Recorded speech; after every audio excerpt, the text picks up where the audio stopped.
అందరికీ నమస్కారం అండి. తెలంగాణ రాష్ట్ర ప్రభుత్వ ఉద్యోగుల రెండో పీఆర్సీ నివేదికపై మరో సంచలనం పే స్కేల్స్ 2026కి సంబంధించి ఇంపార్టెంట్ అప్డేట్స్. సో ఈ వీడియోలో వీడి గురించి పూర్తి వివరాలు అయితే తెలుసుకుందామండి. సో ముందుగా వీడియోని సపోర్ట్ చేసే వారందరూ కూడా వీడియోని ఒక లైక్ చేసి మీ తోటి ఉద్యోగ మిత్రులకు వీడియోని అయితే షేర్ చేయండి.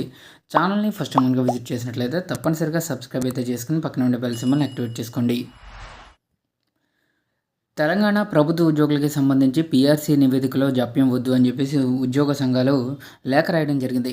పీఆర్సీ నివేదికను వెంటనే అమలు చేయాలని తెలంగాణ ఉద్యోగుల ఐకాస డిమాండ్ చేసింది. ఈ మేరకు ప్రభుత్వ ప్రధాన కార్యదర్శి కె రామకృష్ణారావుకి రాసిన లేఖలో ఐకాస చైర్మన్ మారం జగదీశ్వర్, ప్రధాన కార్యదర్శి ఎల్లు శ్రీనివాసరావు ఆందోళన వ్యక్తం చేశారు. 2023లో పీఆర్సీ ఏర్పాటు చేసిన కమిటీ నివేదికను వెంటనే బయట పెట్టాలని కోరడం జరిగింది. పీఆర్సీ సిఫార్సులు 2024 ఏప్రిల్ నాటికే రావాల్సిన జాప్యం వల్ల ఉద్యోగులు తమ హక్కులను కోల్పోయే పరిస్థితి ఏర్పడిందని లేఖలో పేర్కొన్నారు. యాక్చువల్గా 2024 ఏప్రిల్ నాటికే పీఆర్సీ నివేదిక అయితే బయటకు రావాలి. అయితే ఇప్పటికే ఆ నివేదిక టైం దాటి 2 ఇయర్స్ అయితే గడిచిపోయింది. అయినా ప్రభుత్వ ఉద్యోగులకి సంబంధించి కొత్త పీఆర్సీకి సంబంధించి ప్రభుత్వం నుంచి ఎటువంటి అప్డేట్ రావడం లేదు.